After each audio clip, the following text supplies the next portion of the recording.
the revolutionary ankle lock system, an integrated brace built into the boots, delivering unrivaled support, protecting ligaments from twists, tears, and trauma.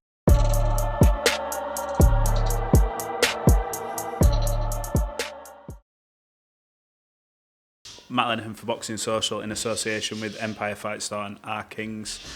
Delighted as always to be here. John, why are you laughing? You've got something. Go on. I'm smiling. Get off your chest, whatever it is. It's a pleasure. It's been a month or two. It's been a moment. So yeah, always good to see you, Matt. How's things anyway? Apart from the wishy-washy hair that you've got going on. Oh, leave the wishy-washy hair alone. I'm okay, mate. I'm okay. I'm ticking over. That seems to be the story of my career for the last 3 years, you know. I can't remember the last time we spoke, but yeah, back in April I had a bit of a comeback. Since then, I've had a potential of a fair few dates. I've just been in here, mate. That's all I've been doing. Just, you know, not being really busy on my socials whatsoever, but that's because I've been training or spending time at home with family. Look, I know you've got a young son as well now, 9 months. So has that outside the ring sort of changed a little bit? I know you had 2 girls for so long, but then obviously you got your 9-month-old boy now, and kind of it's busier as well outside the ring. Does that sort of take your mind, you know, away from all this and the madness that is boxing as well? Yeah, a little bit. Like it's a welcome distraction. That's for sure. I think I realised how much I missed when my little girls growing up. Now they're still there, you know. I spend time with them every day, but they're only a baby stage for so long. They're only a toddler stage for so long, and like I say, I probably missed the first couple of years because my career was up here, number one in the world, and fucking here, there, and everywhere. But yeah, I feel that when I'd go obsessive with like training and then going straight home and sat on my phone and be obsessed with what to put out on social media and content and blah blah blah. I've been kind of putting that to the back and putting my family first. Well, let's talk about content. So I was away at the time and flicked on the social media. Someone sent it me actually. I was like, what is he doing? And then watched the reel, and you mentioned about the Leigh Wood rematch. I think that was the talk, and from every interview I saw from Leigh Wood, the sort of past few months, whatever pop up through the reels, it was like I felt like we were moving in that direction. A lot of talks in the background, I'm sure, for the rumour mill about, I know Matchroom have still got plans to fight in Monaco and other venues. I suppose you can only tell me so much, but where are we at with that? Because you both seemingly want a big fight at this stage of your careers. This is one to get up for. Yeah. We've spoke about it often enough. There is a narrative. I know you're not probably fond of each other, so surely this is feasible to make. I mean, it makes sense, doesn't it? It makes sense from a boxing fan's point of view. I mean, it made sense 2 years ago when we had the first fight. Instantly after, it should have happened. For whatever reason, you know, whether it be the broadcasters or powers that be, didn't think it was. I just can't get my head around. I still can't get my head around it now. Obviously, since that, we've both taken another. Well, he's taken an L, I've taken an L. Obviously, I had the comeback earlier this year. But you know, like you say, we're both at similar stages to our career. So when you look around at rivalries, especially at domestic level, or not domestic level, but in our shores, domestic scene, yeah, it's there, and it has a bit of history, and it has make up for a bit of an interesting build-up and an interesting fight, you know. And I don't know why it's not getting over the line. Like you say, in that video that I did put together, I've heard plenty of times in mentioning my name. You know, speak to guys at Matchroom, speak to my manager, and the feedback that I get, that I'm getting back is, you know, difficult, unreasonable, can't get him over the line. He's saying he wants it, but he's been too demanding, and they're like, well, but then he'll go to an interview and saying this, and I've seen a bit to Leigh where he said, you know, he's kind of frustrated, and you know, politics of boxing, etc. So it's kind of like, what is going on? And that's why I did put in the video out, because I thought that somebody would answer. Do you get to the point where you just think, you know what, I'll just fucking message him and go, Lee, look, bullshit aside, what do you want? This is what I want. Because, look, I know you've managers and people who do all that for you anyway, and, look, they're there for a reason at the end of the day. But does it get to a point where you're like, let's just cut through all the people that are talking and say, look, we know what he wants, they know what I want, I'm happy, he's happy. So what's it come down to? Because then you know that it is kind of on the promoters. And when you look at, I would say, the UK scene maybe especially, there's a lot of sort of feeling maybe that, not that it's not what it was, but we're missing the odd big fight or two. When you look at... I would say it's not what it was. It's not. There's no denying that it's... Yeah, the Saudis have come in and they put some absolutely fantastic shows, and we've been spoiled. We've maybe not spoiled, but some of these shows that have been going on is ones that, I'm a boxing fan. You're a boxing fan. You're a journalist as well. Not a journalist, mate. Elite level content creator. But these are fights that, you know, boxing fans have wanted for years. Some of these big fights, what the Saudis have put on. But in that, the big show's been going on, we've missed these mid ones. And I was looking back and I was talking to one of my pals earlier, and at one stage in my career, I boxed in November 2013, then April, then May, then October, and I was scheduled to box in December. And I mean, that's just for one fighter, but all these fights have got to go on somewhere, and we're having the shows. Now you've just talked about a few shows, potential shows coming up. We've only mentioned one or two. Now, on the top level, you know, you have your world champions and your heavyweights and your big profiles. But what about this next period? So where are we going to be in the next 3 to 4 years when, like, these lads are at the top now, when they start maybe declining or retiring, where's going to fill that void? Because small and the novice fighters can be, you know, build a profile there, but the mid-ground where you have your British titles, your Commonwealths, your Europeans, when you start to build the profile, when they start being noticeable to outside people are watching, you know, the television, it's not happening. Is that when you look at, I suppose, when you look at one of the last Saudi cards, no, not the last one, but I think it was Bivol, Beterbiev too, and you look at a Callum Smith versus Joshua Buatsi, and you go, once upon a time you'd maybe headline that at the Echo or the O2, and then, you know, vice versa, maybe, I don't know, maybe Ijard, Lyndon Arthur at that time, is that a headline? And you look at all these others going, so we are maybe missing a few shows, maybe not them two in particular, but yourself and Kakachi, I'm sure, would have done a good number at Leeds, kind of thing. And you look and your X amount of things down on the card, or Belfast, by the way. So maybe there's a balance off at the minute where I think boxing's maybe trying to look at how do we get it right, because, like you said, the stat cards, they're great. Like, you know, you go home, sit, you want to watch every single fight, but it does have a knock-on effect, doesn't it? It does, but in the same regard there, if you're going to do that with the bigger shows and all your names you've mentioned just there, you know, they're decent profiles or world champions or there and thereabouts. So if that's the case, in the UK, from Scotland down to London, Wales, all around, you've got decent enough size venues to hold smaller shows, to have a British title as headline, you know. Not saying it has to go back to leisure centres around the times when I first come through, but it can be, you know, a lucrative show, sexy show with like decent atmosphere and production, but just in a smaller venue. There's enough venues, like I say, up and down the country to have them guys coming through. And you know, some people said to me, "Why don't you start a takeover?" Well, where exactly? On what show? So yeah, I mean, I boxed in April. And then the rumour that we're going to be out in June, July, that quickly passed by. Then, you know, carried on training, you know, September's going to be a date. That quickly turned into end of October. Then it came to mid-November. I've been rumoured to fight on the Ben Eubank undercard. Then end of November. Then Monaco's been flirted with. My name's been flirted there around a few times. And now I'm almost pushing into January as well. Yeah. So November, December, January, 3 potential months now. That's quite a long scope. In that time, you could do camp. And obviously, what we're doing here is we have to peak for that one night.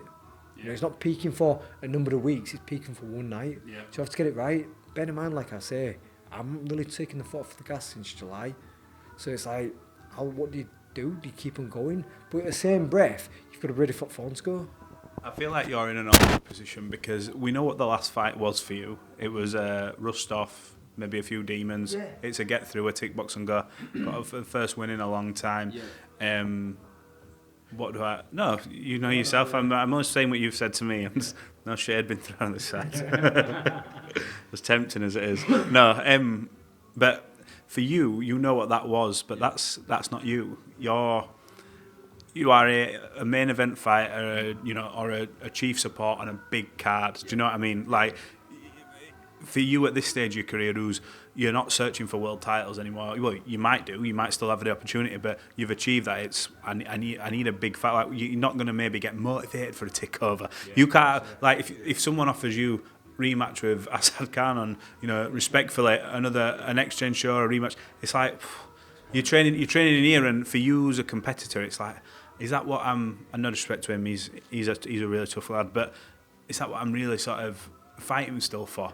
So is that the difficulty? Because you're in that, as horrible as it sounds, maybe a bit of no man's land with it a little bit. Yeah, a little bit, because like you say there, I mean, 12 times I've headlined the Leeds Arena, done Manchester, done three stadiums, you know, 2 of them I've headlined, and it's like you go from being this spectacle and having all this attention and this sort of that's one thing to deal with, and you know, preparing for that.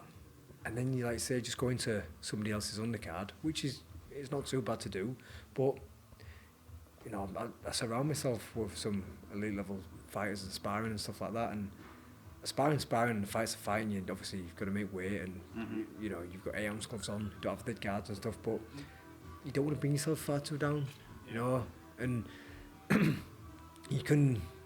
there's also the risk of getting cuts, getting injuries to the hand, you know. So is it worth it? No, not really. I've made it clear that I just want a fight, you know, a decent fight. A few names that have been mentioned already this year. Obviously Leigh, we've got history. I don't know why it hasn't come ahead. And another fighter that we mentioned a few weeks back when he beat Jack Bates and Mick Conlan, you know, as soon as that fight was done, you know, the commentators, Steve Bones, were mentioning my name, and that's one that's been flirted with for a number of years. But again, just it comes down to when, where, and can they get the contracts over the line? Go on, when, where? Mate, honestly, you know, for myself, like, all kinds of different opponents and names have been mentioned over the last few weeks and stuff, but I really want to get a bit of momentum going, and I feel that they're both at this stage, similar stage of their careers to me. Now, you know it is in the media business. You know, you're taking this stage of your career, you're done. You finished. I should have been fucking finished 4 years ago. Do you know what I mean? But I come back with my next one's a fantastic performance and a great win. Then I'm better than I've ever looked. I don't want to miss an opportunity to fight like a Leigh or a Mick, because they've been around, you know, as long as me. Obviously I've got history with Leigh, like Mick's been around for a long time, so I think they'd be both great fights. It's just coming down to Matchroom and the team to get it over the line. Well, we've discussed Leigh. We know where we're at with Leigh, but what's crack with Mick? Have you know, is there anything there with it? Are there any legs? I know that obviously he's sort of focused on. He's not had the thing that I suppose you and Leigh have had. You and Leigh can look back and no matter what anyone says, you've won world titles on multiple occasions, etc. He has not had that tick box yet, and no matter anyone says, he's like, that's my path. I need to try and win that, then I can sleep at night, regardless if it happens, if it doesn't. But for you, obviously, you need a big fight, and he ticks the box there. So how do you make that happen? I can't do anything. I honestly, I can't do anything. I mean, I think it beyond character to you know, coming in and screaming and shouting. That might sound a bit contradictive of myself, because obviously I've done so with. Yeah, but you've no need, like, what this stage, there's nothing there between. No, that's my point. It's be contradictive. I know I did with Leigh, but then obviously we've got history, so you know, that is just that. But I don't know, mate. I don't even think sometimes. I don't even think it's down to the fighters' hands. I really don't. And I'm not. It pains me to say it, but I probably speak for Leigh as well. There, you know, it may be a bit difficult wanting to put some money in his bank account, because he might know that. I think quite recently he's been saying that you know, he was losing the fight until, you know, he knocked me out, and it sounds fucking glamorous when he says that. But maybe that realisation is, yeah, you know what, I'll get my fucking ass handed to me, and if what happens again, I don't knock him out, then it might be ending my career, and I want to fucking have that might be my final payday, so I want to have a decent person. Maybe he can understand that, but yeah, I feel that at the same time, you know, when you ain't got your belt around your waist, then you have to make a few sacrifices, shall I say. You may have to, you know, change a few things. So, and as regards to make it, obviously he's on his journey, wants to do what he wants to do, but I'm just saying I'm here. Potentially then, if you're on about Mick, then it could be a catch weight, because you've moved up to 130 now, officially, obviously. You mean, we know you've been making that weight for, I mean, it's ridiculous, really. You're full grown man staying at that stupid weight. Fucking hell. But, so you'd have to look at maybe some form of compromise, and I suppose in terms of venue as well, you've both got so many options. When I look, obviously, you talked about Belfast, he's quite set on Dublin. I want to do Dublin again. Dublin, and look, the atmosphere for the Bateson fight was banging, and I think when you look at the fans that Jack brought, and obviously no disrespect to him, you command a bigger audience. You bring that over to Ireland, or vice versa. You could have one of them mental atmospheres, and it would be a massive fight. Oh, most definitely. Like, he's very well supported, and you know, throughout the years, different bits and bats of rumours that, you know, no public eye really gets to see, but over the years, you know, Madison Square Garden's been flirted with, obviously. You know, when I was you know, like unstoppable and blah blah, and Mick was fighting at Super Bantam, you know, it'd been flirted with back then, and you know, things come and go, and obviously I'm just on my path, he's on his path, and I guess it never clashed over. But yeah, certainly what we've just spoke about there, wherever it leads, or Belfast, it'd be fantastic nights. But yeah, I'm just leaving it to the powers that be. I put my faith in them still, but I'm just also saying that, lads, if you're saying this, fucking hell, like, you can't let any more time pass by. No. You know, let's fucking get some fights going on. I've called Leigh Wood, this, that and the other, and said me bits about him enough times to yourself and to other bits of media, and I just don't think you can go getting your fully own way when, you know, we ain't got belts around our waist and stuff. So let's get momentum going. Let's just have some fights, you know, and go from there. Absolutely. Does there get to a point where you just get, well, I suppose you'll never know until you get to the point, but an alternative to them two? Do you see any other names where you go, you know what, you get my teeth stuck into them? Obviously everyone wants a world title shot, but I'm saying, do you look around and go, you know what, that'll tick a box, I can get out of bed for that? Because like I said, you fought the who's who, and you've done, you know, like I said, your career, we've said, you know, it is a literal move up to a point, and we've had the bit after it, but where is there another one you look at and go, that'd be a good fight, that'd be a good dance? Have you looked on it? It's never going to stop, is it? The conveyor belt is never going to stop. The next crop of fighters coming through are always going to be there or thereabouts, and wanting to have a scalp, you know, your scalp, because obviously, like you said there, I'm, you know, in terms of boxing and achievements, I've done it. I've won all the belts that I'm beyond my dreams. I've won a world title twice, defended it against some great names, and So yeah, the next crop coming through, we're gonna want to have that CV on their sheet. Even though BoxRec have got me fucking 3.5 stars now, but that's another story. But yeah, like the young whippersnappers and the other names coming through. Yeah, I'd of course I'd like to challenge myself and see what I've still got, but I'd want to go with, like I say, and make orderly to get fucking some momentum going, because Matt, in my mid-20s, you know, it's kind of hard to compare as well, because I was always non-stop, always fighting, but if you had a year out, it won't really matter because you have got that bit of youthfulness. When you get a bit older and obviously for a low weight, little fuckers like us, you know, where you're relying on speed and relying on reactions, relying on timing and stuff like that, it matters a lot. So yeah, I think it was like, give me some momentum, let us come back, and I don't want to go chasing like other kids coming through when these could potentially just go. You know, maybe Leigh might have a year left in them themselves. You know, so. Before we all yeah, exactly. Before we all get in the fucking old people's home and start slavering and that, let's get it done now. And then, you know, like I say, it'd be fantastic to maybe, you know, December, January, get one of them. After that, if there's something else comes about, yeah, fucking hell, let's see what we've got. So what else we've got? Who knows? Might have a Josh Warrington 3.0, have another little run, but yeah.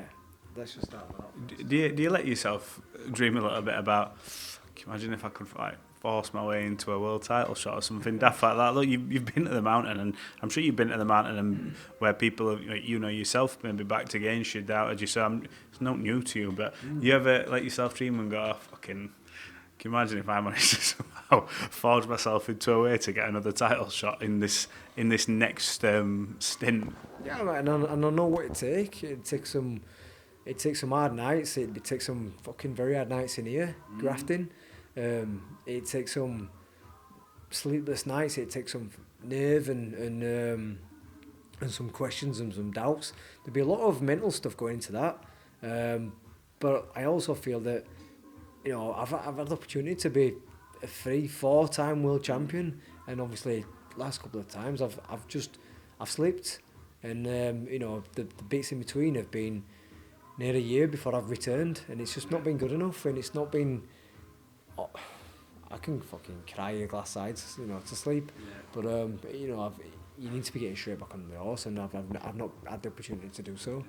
So yeah, I think you're always going to want to believe that you can go on to do other things, but I can't start getting carried away with myself when my last win came off a, you know, fella ranked fucking 300 in world. Look, you know what this I mean? is me asking though, not what you're No, not. of But course, mate, I'm of playing course. devil's advocate because I know the competitiveness in you.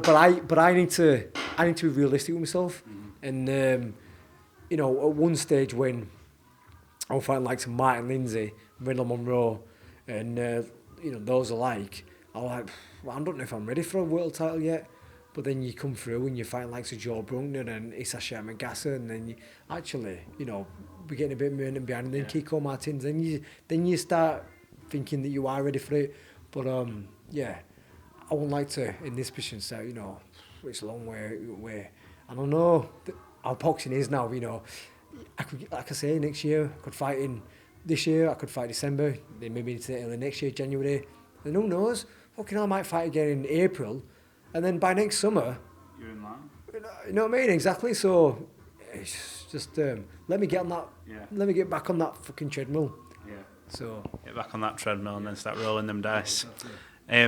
Last one from me. I think it's important to touch on. Not the best of topics, but someone I'd seen you quite a lot around in the past sort of 12 to 24 months, whether it be at speaking dinners or just in his presence, the passing of Ricky Hatton.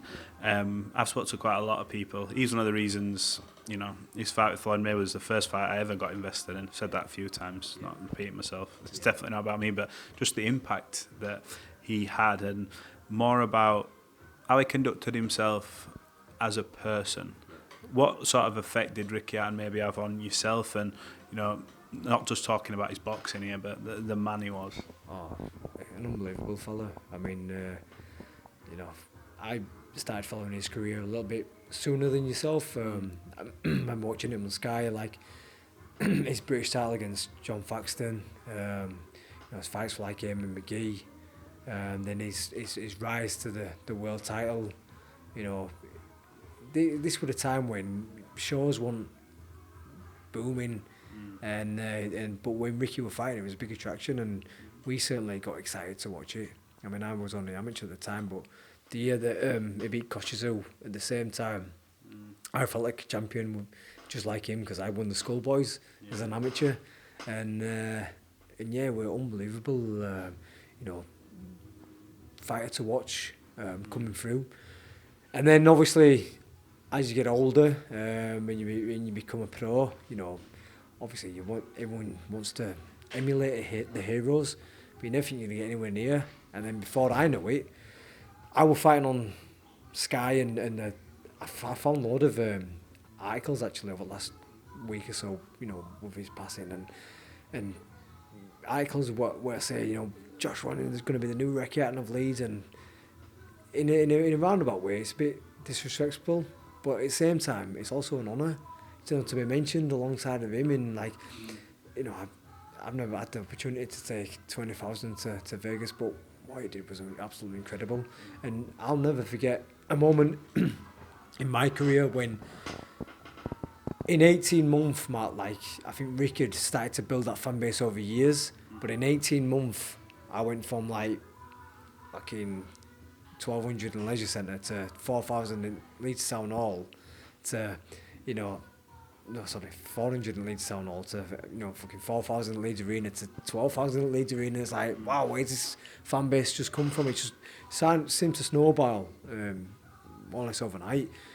But obviously with that comes more eyes and more attraction and more attention. And I remember the fight against Dennis Taberon. Now, I'd won the Commonwealth, I'd won the British, I'd won the European, and now we're on a trajectory for the world. But Taberon went 12 rounds with me, and I remember the commentators, I think Johnny Nelson and Paul Smith, kind of threw me under the bus that night. They said, fucking hell, if Josh wants to be a world champion, he should be finishing people like that. He should be dismantling, and rightly so. Maybe I should have done, but I got carried away with myself, and it's a part of the stage of my career where I learned to be a bit more disciplined and not get carried away with the crowd. But I also found out the people on Twitter and the expert opinions from the outside, and I'd had a fair few leading up to that point, but not like then. Because I had, fucking 12,000 Leeds Arena, Vinnie Jones were doing ring walk with us. Anyway, after the fight, we're getting a load of shit. Yeah, you're not good enough, blah, blah. And I felt myself arguing. Who are you talking to? And then I went away on holiday, come back, and then whatever I put out on Twitter, I seemed to get a bit of stick every time I put something out.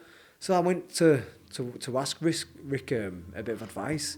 And, I don't want to share everything that he said to me that day, but he'd more or less say to me, listen, shouldn't be worrying about what him or him's doing with their life when it's about you and what you're doing in your life. And, they give everything to be living in your shoes and what you're doing. So, just be yourself. And it's kind of like, as simple as that, it gave me a slap round the face to say, what am I getting worked up about?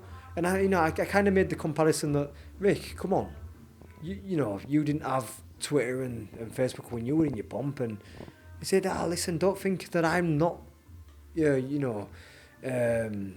I'm not used to getting it now. He said, I can put a tweet out about Man City, and I'll get stick. I'll get stick, and some of the stuff that it's on his Twitter that he showed me, I'm like, quite shocking, because a national hero. So I was just feeling from that day, it was always a people's champ, but it made me feel like he's just one of us. Like, even still, like I was sat there looking at him in awe, like, this is Ricky Hatton, my idol, blah blah, and he just looked like us. And from that day onwards, Matt, so then you sleep here, but we could become quite close, and I always grateful that I was able to message him whenever I needed to. But it's also one of them where you kind of forget that you've got his number there and he's your pal, but at the same time, like, I don't want to pester him, you know what I mean? And yeah, it's just it left me a bit numb, to be fair. Just obviously a massive shock.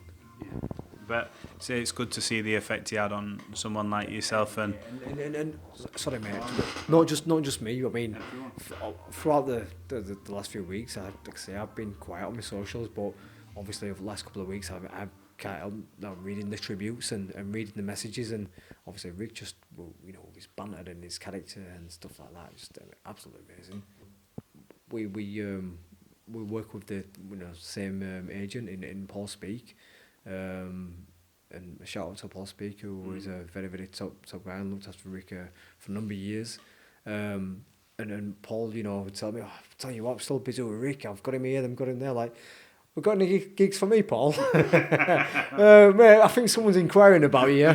But like, nearly 15 years later of his retirement, still people wanting to hear the stories, still people wanting to shake his hand and say, Rick, I was there that night, I was part of it, or I come along, or I remember this fight, and that's just a mad effect that you can have such an impact on people's life that so many years down the line, they're still all that and hold on to that attachment. And I remember me and Steve Wood, we went to watch Carl Frampton against Leo Santa Cruz in Vegas, and Lee Selby was meant to be fighting on that card as well, but the fight got called off on the day because of Lee's opponent. I think it was someone bad off, so he failed a test for hepatitis B. But anyway, I remember us being down there and obviously getting cabs and stuff like that.